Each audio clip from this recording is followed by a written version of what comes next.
Scrolling through Pornhub, I'm on page 50, trying to find that one video I remember.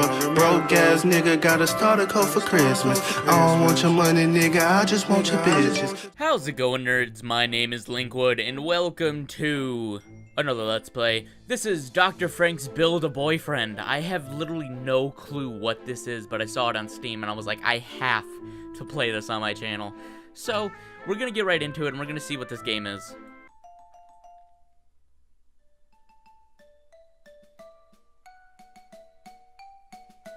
Once upon a time, in the treacherous mountain hillsides of Zenno, there lived a wondrous, amazing, and most incredible scientist named Dr. Frank. And yes, he was a doctor. He finished like a half of both of his doctorates before he got kicked out. That totally counts. Can everybody lay off about this? Anyway, the super awesome Dr. Frank spent his days toiling away at his research, pursuing his lifelong dream of bringing people back from the dead. It wasn't for any sentimental reason. There wasn't some long-lost loved one he wanted to bring back or anything. No, this was a much more notable pursuit, the aim of advancing mankind's scientific knowledge. And yet, it was the same research that caused the local villagers and even the weak-minded university men to fear him, because they were stupid and jerks, and they couldn't possibly understand the sheer genius of Dr. Frank's work. But it was no matter, for the genius doctor was an honorable and humble man, who simply continued this most critical research, even if it meant he was completely alone. Well, okay, he wasn't totally alone. Iggs was there, and he was a fine assistant, even though he keeps asking for raises.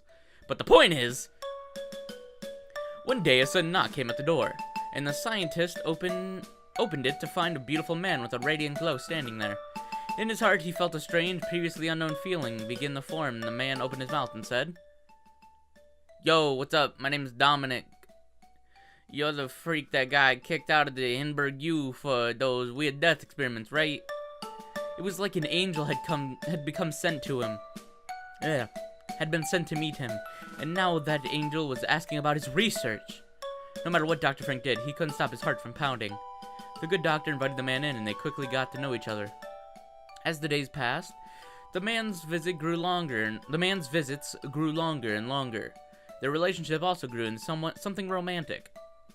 Dr. Frank had never given his heart to anyone before, but maybe for him, maybe for the man named Dominic. Ellipsis. 3 months later. I never want to see another beautiful boy ever again. Dr. Frank, are you still in there? No one is here to take your call. Please leave a message after the tone. The door opens and my assistant Iggs walks into my room. I try to bury myself further into the sheets, hoping that maybe he won't see me. Instead, he rudely opens the blinds. It's been a week, Dr. Frank. So, I can be inside as long as I want. I lost the love of my life. Frank. Doctor. He waves his arms in the air in frustration. Look. I know he meant a lot to you. I mean, he was your first, right? Ellipsis. And no one likes being dumped, especially when it was out of the blue like that. But sitting in your room all day crying in your bedsheets isn't going to help you recover. You need to leave me alone. You said I was cute. I was in love. He was my boyfriend. You couldn't possibly know what I'm going through. Actually, Dr. Frank, I've gone through a fair share of breakups myself. You do know how I met my current boyfriend, right? So, yes, I think I do know what you're... How could you say that to me? My love was special, unique. It wasn't like your love. It was destiny. I roll further into my blankets, breaking my sight line with this egregious interloper? Egregious interloper. I don't get paid enough for this. You and me both, man. Dr. Frank. He starts to pull the sheets off my bed, against which I doubled my rolling efforts to keep him at bay. I didn't come in here to fight with you. Can you stop? We have a problem. I could feel his grip lessen, and I peeked my head out from the blanket's cocoon to look at him. He's holding a piece of paper in his hands with a weird look on his face. I tentatively grab it and start reading.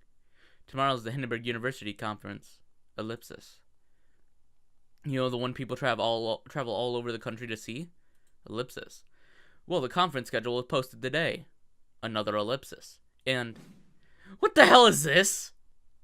Right in front of me, in plain letters, is Returning from Death to Life, a breakthrough study by Dominic Nylon. Resurrection? But that's my research! But it's Dominic presenting it?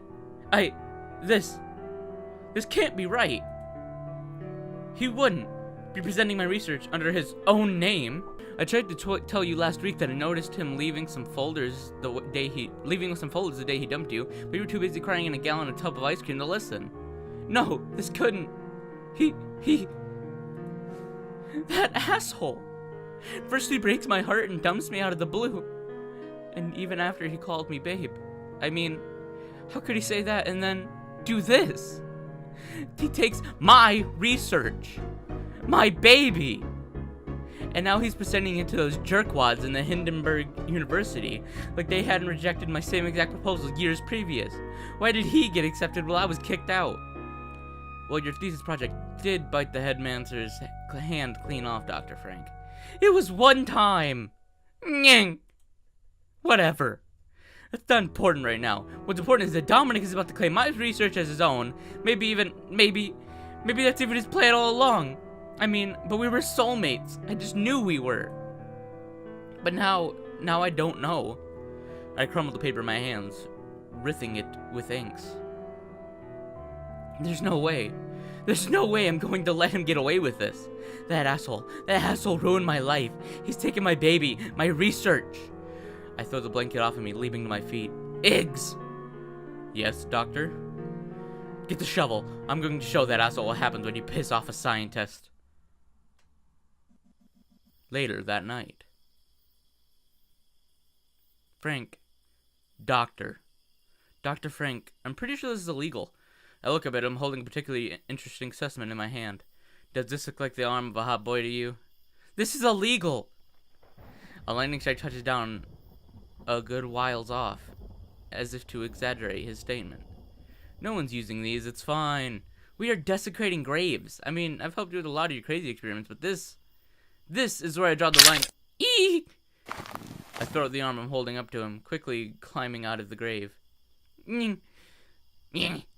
So yeah, maybe there's a chance this isn't completely legal, but this is a historical moment, Iggs. If we're going to create the first artificial life form and show up that asshole and those idiots at the university, we can't skip on anything. We're not just making the world's first artificial life form here.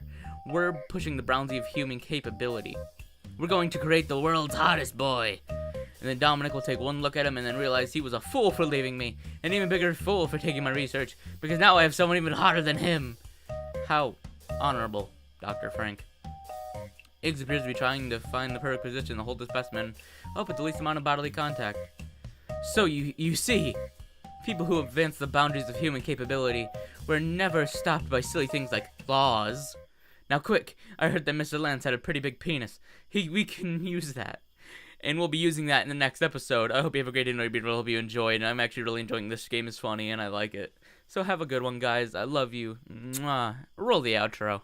There'll be girls across the nation that'll eat this up. Babe, I know that it's you, so but could you bottle it up? Get down to the heart of it. No, it's my heart. Your shit out of your love. Don't make me tell you again. Woo! Love, love, love. Hey. Love, love, love, love. I do it for love. Love, love, love. Do it for. Yeah, do it for. Do it for.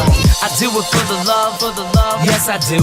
So you don't care about the money, well yes it's true. And I'm so blessed to be fulfilling my destiny.